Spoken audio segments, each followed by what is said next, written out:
So this book is described in a lot of ways. It's obviously a biography. It's about the opening of the West. It's about the mythologizing of the West. But it's also a story about mothers and daughters. And I was really struck by the fact that you opened this book with the story of the death of Laura Ingalls Wilder's mother. Why did you choose to open there?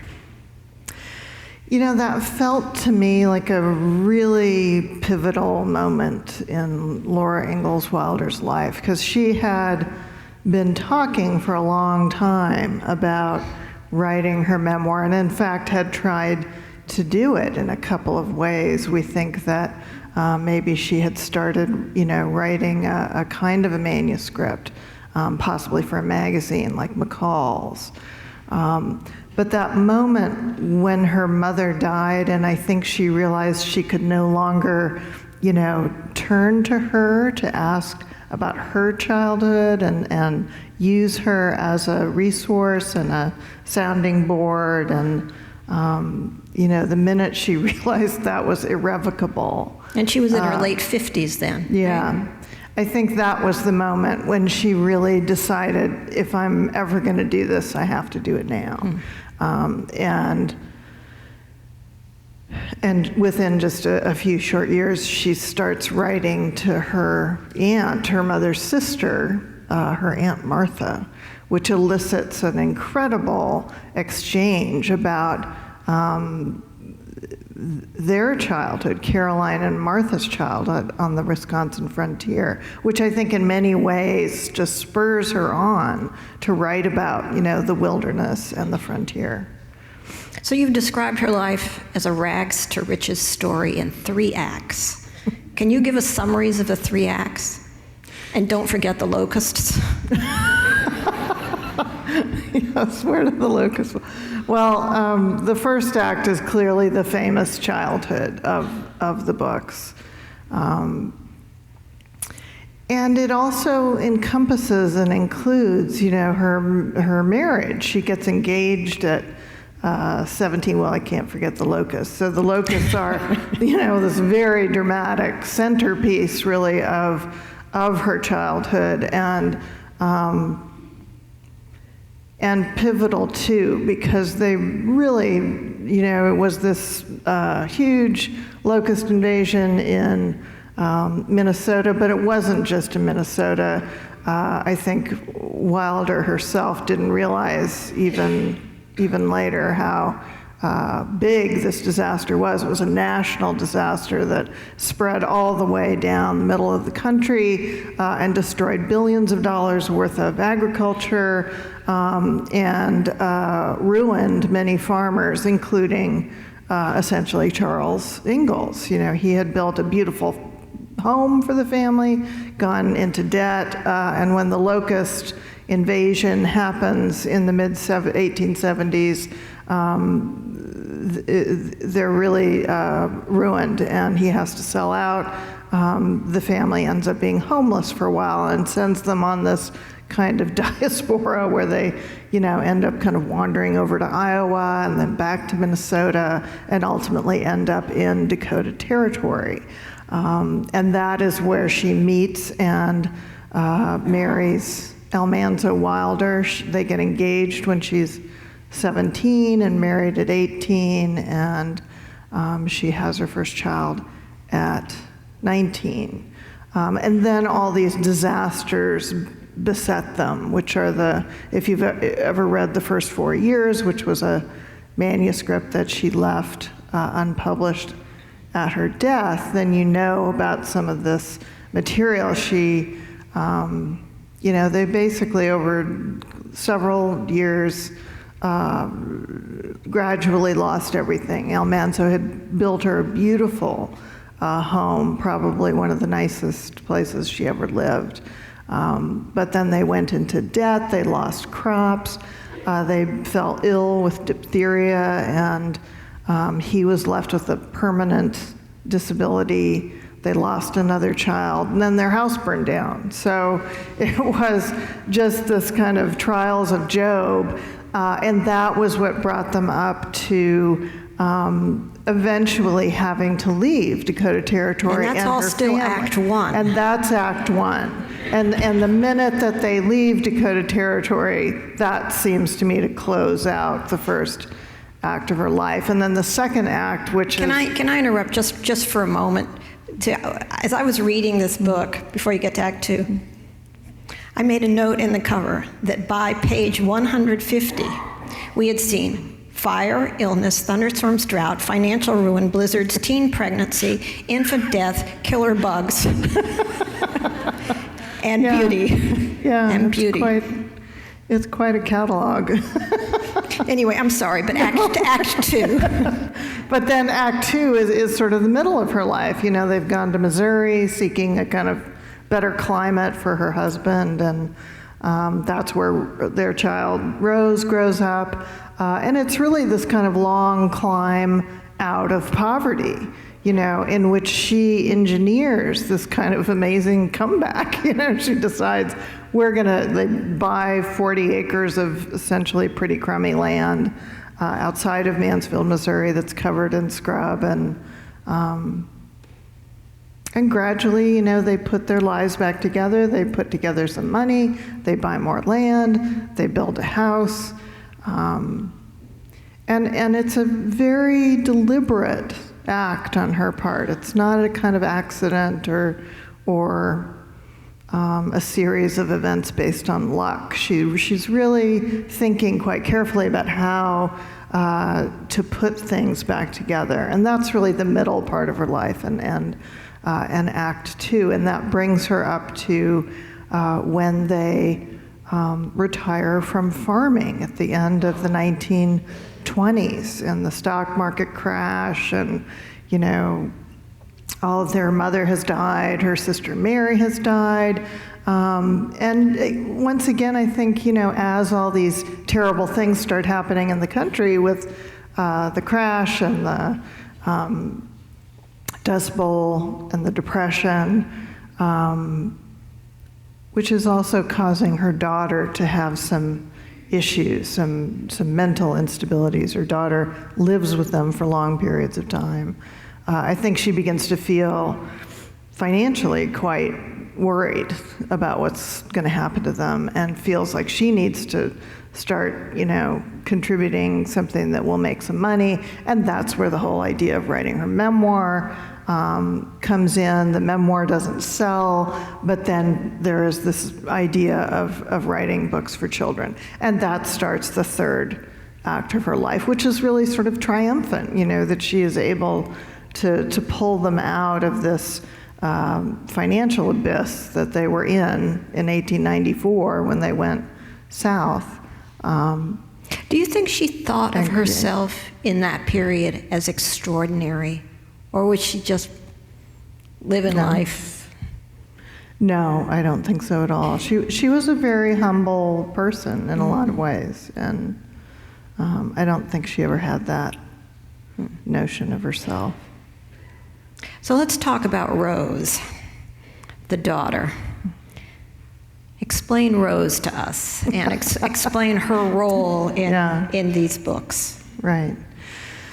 Yeah, Rose is and was, I think, kind of a force of nature. She was the only surviving child of the Wilders. She had quite a forceful personality, even really early on. And I think probably those early disasters, her father's illness and the financial ruin of the family really affected her, sort of traumatized her. She would later claim that it was she who burned down the house, which is a kind of a questionable thing. But she grew up to be, she immediately after graduating from high school, she becomes a telegrapher and a bachelor working girl, ends up in San Francisco as a newspaper person. I hesitate to say reporter because Well, at some point, I think, at least in some interview, you referred to her as a yellow journalist, and I saw people on the comment boards, the die-hard Laura Ingalls Wilder fan going, how dare you call her a yellow journalist? But she was. She was, yeah. She, was, San Francisco is where Hearst got his start as a newspaper man, and the whole city, all the newspapers were really influenced by his tenure there.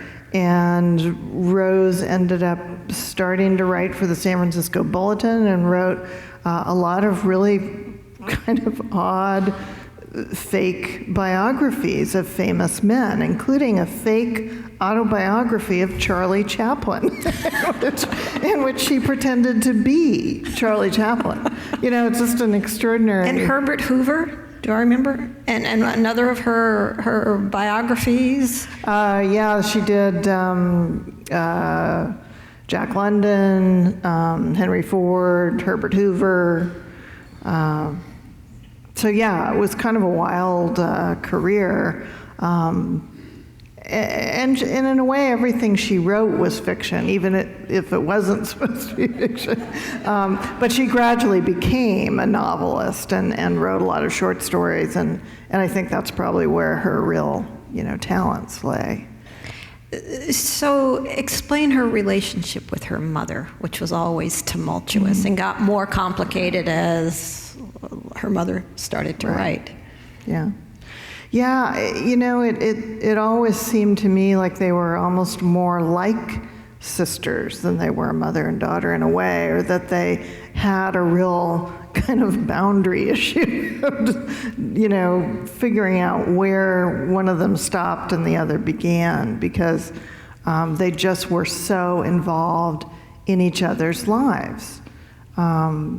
Even after Rose grew up and she does go off and travel the world for periods of time, but always comes back to the farm, always felt guilty, even though she doesn't like living there. She just felt that she had to come back. And so it was a really uncomfortable relationship, I think, even before Rose had her mental difficulties, and those start to show up in the 1920s.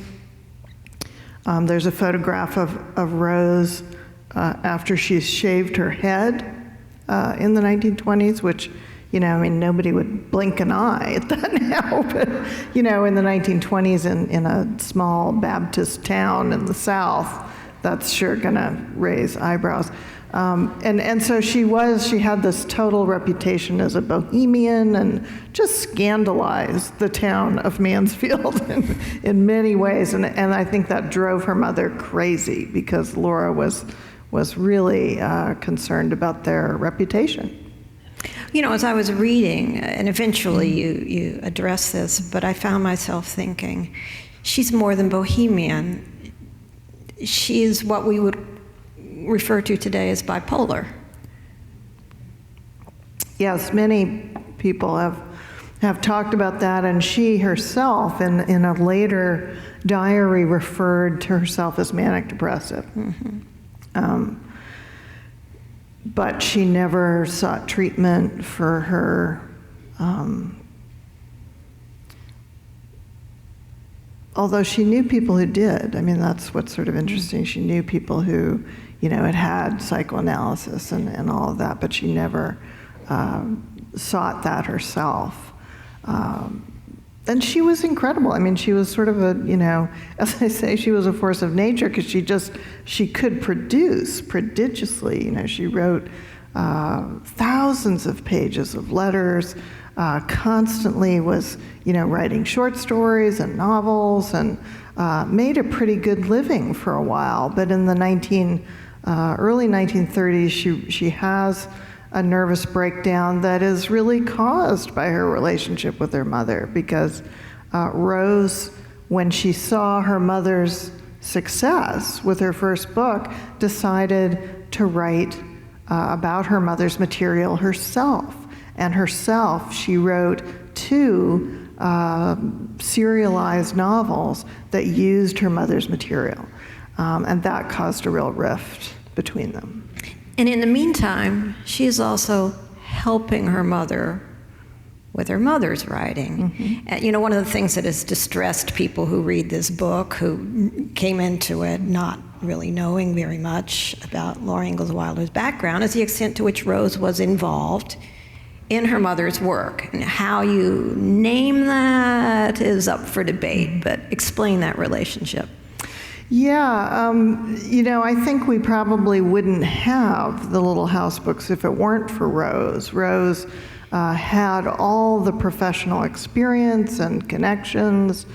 She had the publisher in New York. She had an agent who became her mother's agent.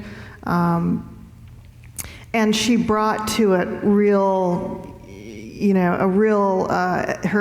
she was very gifted as an editor. And as her mother wrote these famous manuscripts in pencil on these dime store tablets, she would bring them to Rose, and Rose would say, well, you know, you need more dialogue, you need to explain, you know, how this works or what this looked like.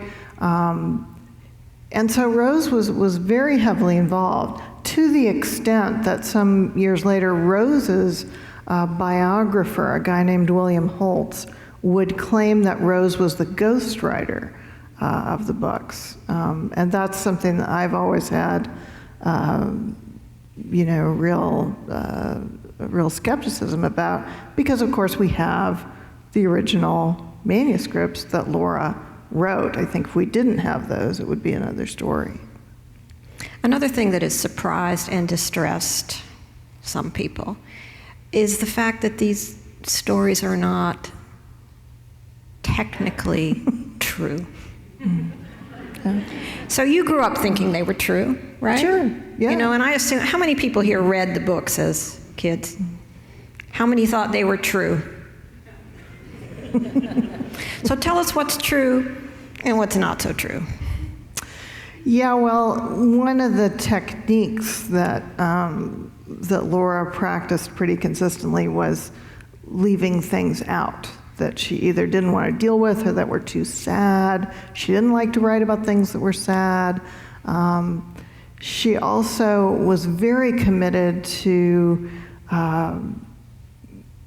giving the best, you know, casting her father in the best possible light. She loved her father, and she really kind of glossed over a lot of his less than successful moves in life. Such as? Such as his debts. You know, there's actually you can see in one of the manuscripts for one of the books that she has written, Pa was a good farmer, he paid all his debts, which is kind of heartbreaking because she knew that that wasn't true. And it's pretty clear to any historian who puts together the actual account of his life that wasn't true. In fact, she admitted at one point that the family ran out of the town in Iowa where they lived in the middle of the night because he couldn't pay the doctor's bills. So it's sort of this, you know, kind of heartbreaking expression of her love for him. And it wouldn't be a big deal because, of course, the books were published as fiction. You know, she knew they were fiction. Rose knew they were fiction. And yet later in their lives, they became kind of committed to the fantasy that they were all true. That's Laura's phrase. She said that at one point, said the books are all true in every particular. So she herself changed her presentation of the books. Yeah, she wanted people to think they were true. And I suppose that is, you know, explained by the fact that to her, I think they felt true. You know, she felt that this was a accurate portrayal of her family, of how she felt about them. But she certainly knew they weren't true in every particular. They invented characters. The character of Mr. Edwards, for example, is a real invented figure. So they're a real mix. Part of the theme of your book is this mythologizing of the West that goes on through her books, through the adoption and the almost sanctification of the books, which has led them to have great political influence over the years. So talk to us about how these books have been perceived, used politically. Yeah, I mean, I think she would have been astounded at the degree to which they became known. And a lot of that had to do with the TV show, which was something that happened after her death.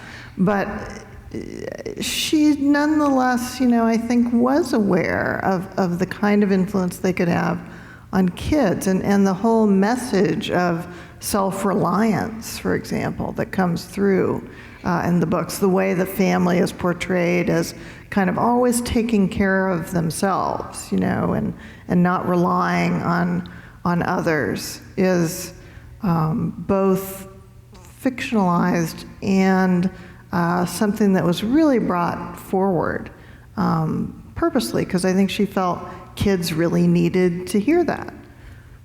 So where's the truth of the self-reliance in this story, and where's the fiction? Yeah, well, there's some truth to it, but she always, I think, especially in the fiction, exaggerated it so that she made it seem like the family was taking care of itself in ways that just weren't entirely possible. I mean, one thing that people have discovered is that Mary, for example, the eldest Ingalls daughter, who becomes blind, she was able to attend a college for the blind in Iowa. That was because the state paid for it. It wasn't because everybody, I mean, to be sure, Laura and other people in the family worked to make sure she would have enough resources for that. But it was the state that helped make that happen. Likewise, during the whole locust crisis, Charles Ingalls accepted relief from the state of Minnesota in the form of a couple of barrels of flour. So, and nobody begrudges him that, but it's the portrayal of the family that I think is so interesting, that she always wanted to emphasize that they were kind of doing this on their own. Well, and Rose and Laura, to a lesser extent, became quite political, right? I mean, Rose was considered, one of the three mothers of the libertarian movement? Right.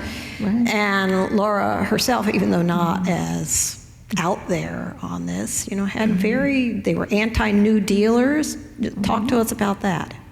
Yeah, Rose doesn't show a lot of political interest until this crucial period that I was talking about, right at the beginning of the Depression. She has lost a ton of money in the stock market, when she'd also encouraged her parents to put some money in the stock market. They lost that as well. She was afraid to tell them what had happened. She was so disturbed about that. And it's at that moment that she becomes incredibly politically active and virulently opposed to FDR. And probably some of this may have had something to do with the Saturday Evening Post. She had just started writing for the Post, which was itself very anti-FDR, very anti-New Deal, and thought the New Deal was socialism. And so Rose becomes very, very involved in that and kind of carries her parents along with them, although I think that they probably would have developed those feelings themselves, because the New Deal was so unpopular among rural farmers.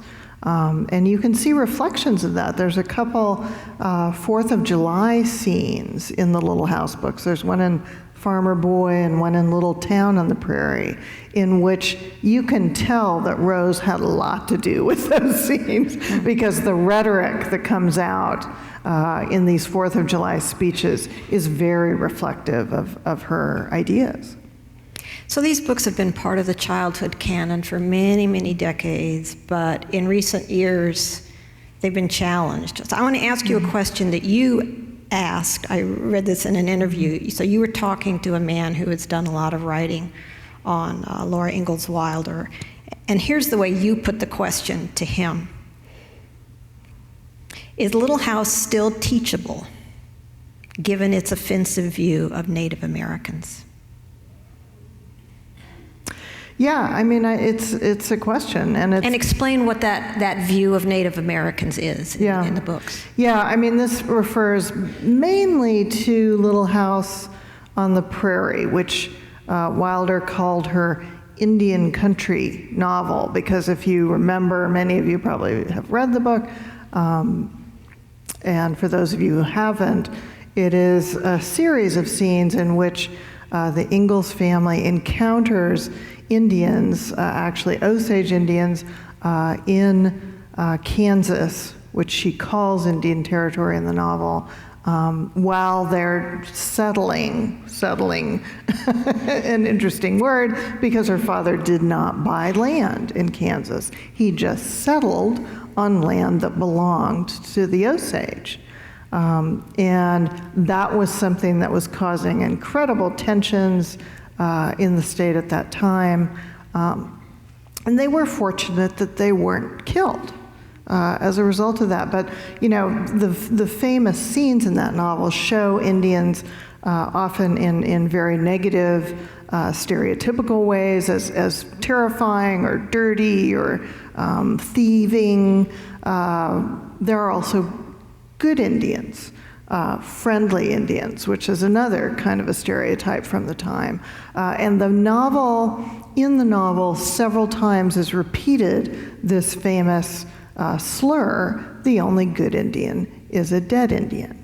And so in the generation since, I think this was not so much of an issue when the books first came out, but beginning in the 1950s and gradually ever since then, in an increasing way, people have objected to that phrase being in a book that is meant for, 7-year-olds, 8-year-olds. So are they still teachable? Should they be taught? I'm not a teacher, and so I don't know, I can't say how you should do this or what age you should do it at. I think they probably are teachable in some circumstances, but I think you have to think about it.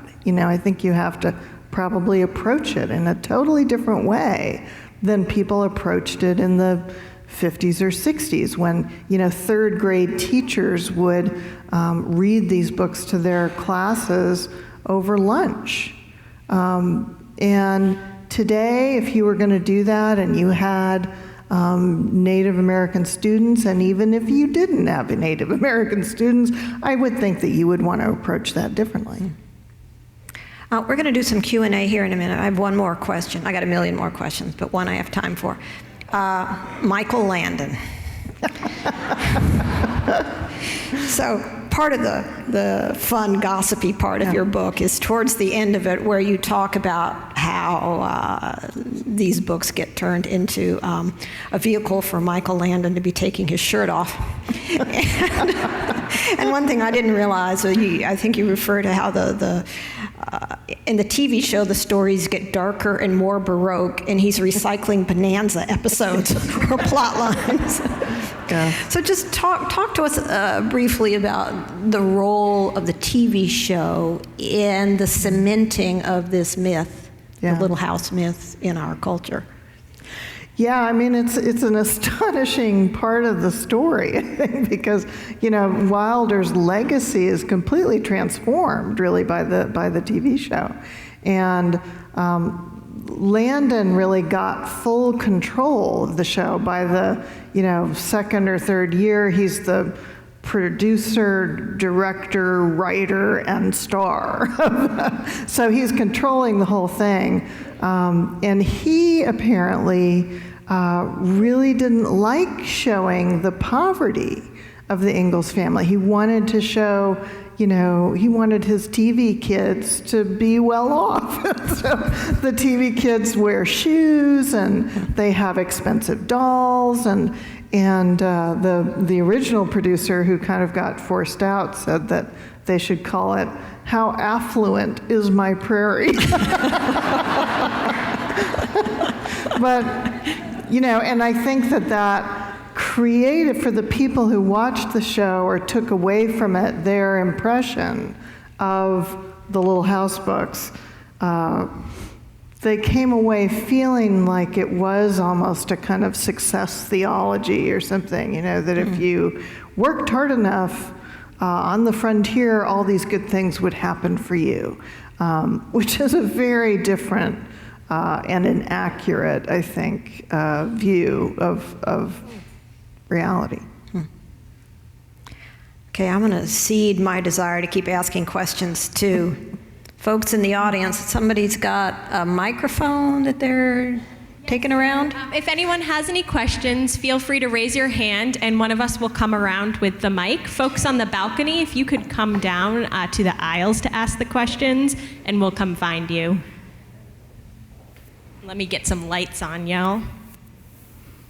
While they're doing that, I read something that you wrote once, 10 Things You May Not Know About Laura Ingalls Wilder, and that she didn't watch TV.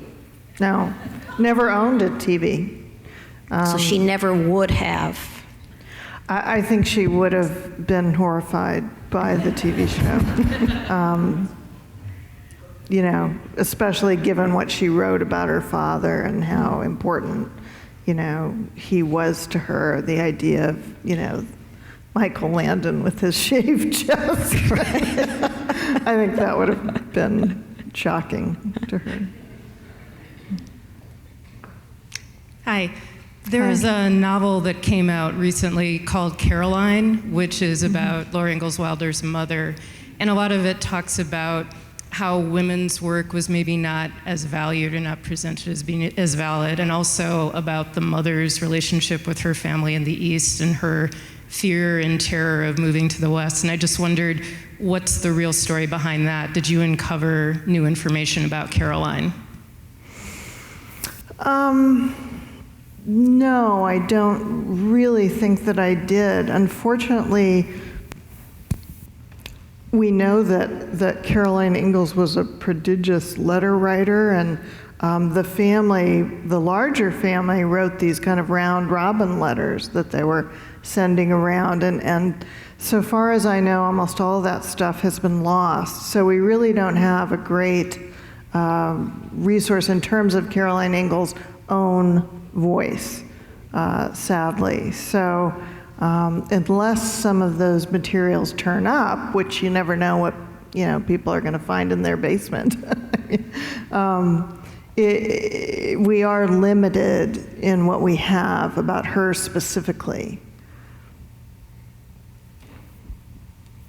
Can you please talk a bit more about the role of Grace and Carrie in her life, her other sisters, so everyone focuses on Mary, but what happened to them and how are they involved later in her life?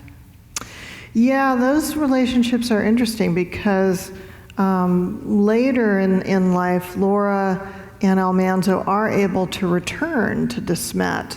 They drive there right around the beginning of the Depression. And Laura, I think, is very dismayed to see how poor her sisters are. I mean, she herself is not rich at this point by any stretch of the imagination, and yet her sisters were really, really poor. And Grace was living in a town not far from De Smet in circumstances that were really difficult. And I think that this distressed Laura. She eventually talks about sending, some used clothes and so forth to Carrie, who did get married and had a couple of stepchildren, but her husband was not well off. And there's this whole kind of undercurrent about this because Laura really disapproved of any kind of sort of relying on relief or charity or anything like that. So on the one hand, she, I think, disapproved almost of what had happened to her sisters. On the other hand, she wanted to help support them.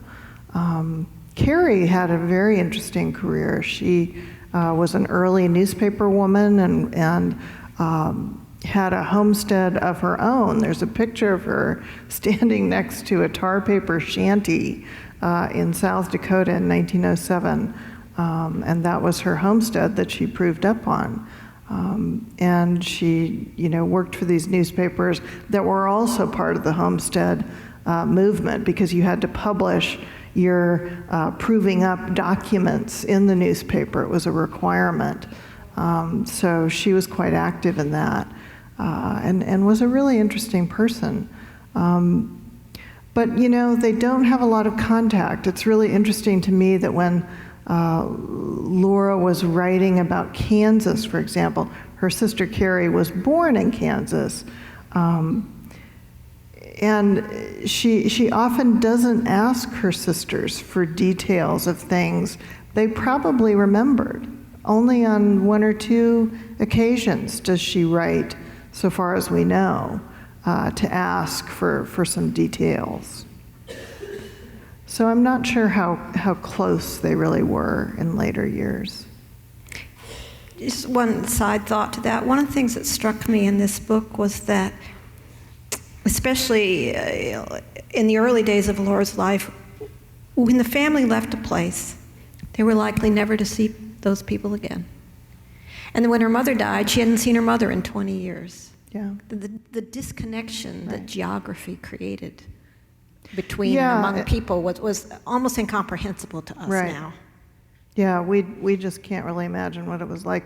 I think it's also not just because of the distances and the expense of, buying a railway ticket to go back home, but also the strictures on your life if you were a farmer. You had livestock, Right.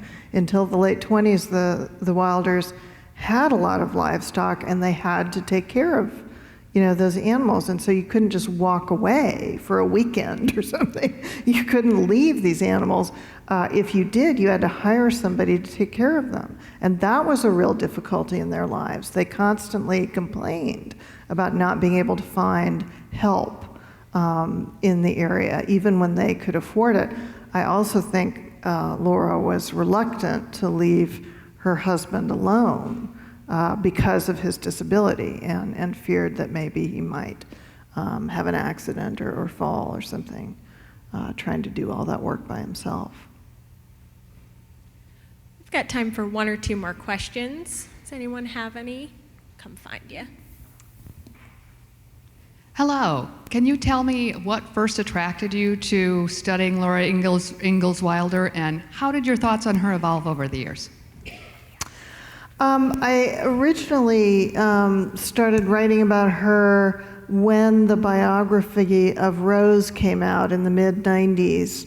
I wrote a piece for the New York Review of Books about that whole controversy about the ghostwriting claim. And for that, I actually looked at some of the original manuscripts, and those were so fascinating to me that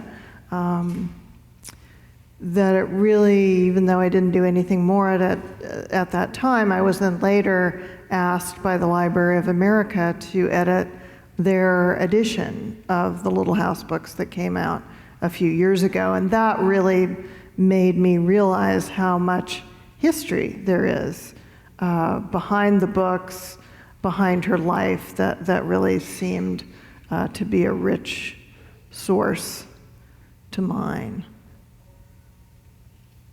All right, we've got a question right back here. My question is sort of meta about how the books were written. I remember when I was reading them as a child, noting how they followed the lens of the growth of the child. Like the first book uses much more simple language, it's shorter, the font is big, and as she grows, it really is amazing how the language changes, and I'm just wondering about how conscious that was, especially since they were so much written so much later than the experiences that she had.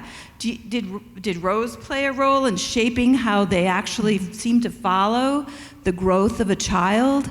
As if you were, as a child really reading them, it really made you feel like you were growing up with her.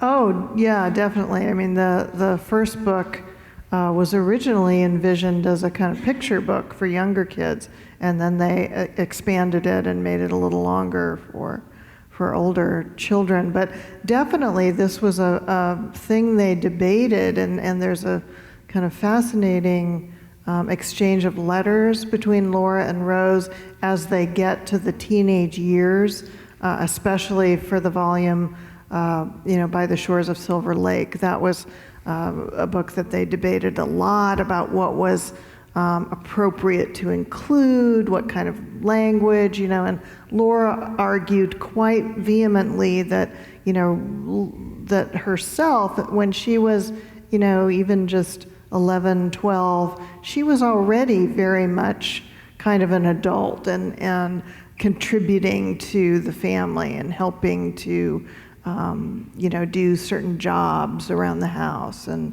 eventually took up sewing for money and so forth. So this became a real factor in how they figured that out, how to portray Laura growing older, becoming kind of socialized in the later books.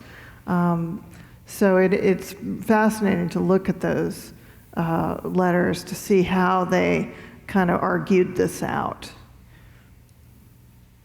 Great, we have time for one more question right back here. Not to sound mercenary, but as the books have been in publication for going on 100 years, and as Laura and Rose are no longer with us, what happened? Where is the money going from the proceeds of these books? I did hear something several years ago that the money was intended to go to, I believe, the local library, and that it had not gone to that local library. So, just wondering. Yes, Rose, Laura died in 1957. Rose lived until 1968. When Rose died, she had no children and ended up leaving her estate to one of her, this fellow she had been mentoring for years, since he was about 14. Rose had a kind of habit of kind of adopting younger boys for periods of time, and this guy was one of them, and his name was Roger McBride. He became Rose's attorney and literary agent, and he, in his later years, did figure out a way to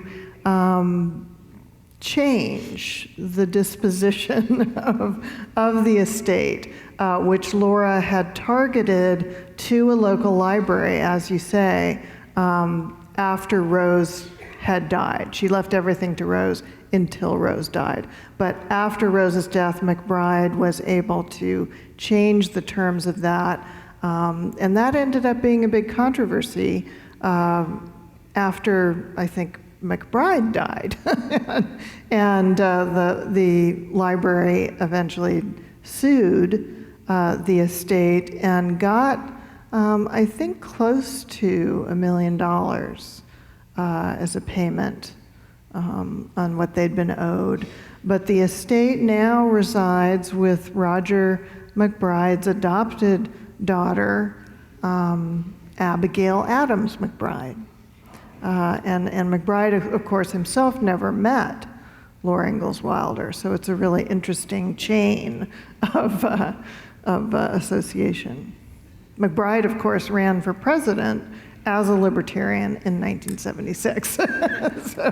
So that was an interesting coda. And all that and more is in this book. You know, I have to say, I didn't read the Little House books growing up. So when I was asked to do this interview, I really didn't know how I was going to respond to this book. I loved this book. And I found myself thinking, as I was reading, oh, this is how you write. This is how you take vast sums of information and condense it and make it a story, but still be faithful to the facts. I mean, it is an extraordinary piece of writing. It took you 6 years to write, right? I asked her, I said, how was year 3? She said, grim. And last night, her sister also said that, you know, she always wanted to be a writer. Her sister always believed that she would be a writer, but her mother thought that she should be a court reporter because it would be more secure. I noticed that you dedicated your book to your mother and to your grandmother. Yeah. And they would be proud. Thank you. So thank you. She's going to be signing books right up here. Thank you very much. Thank you.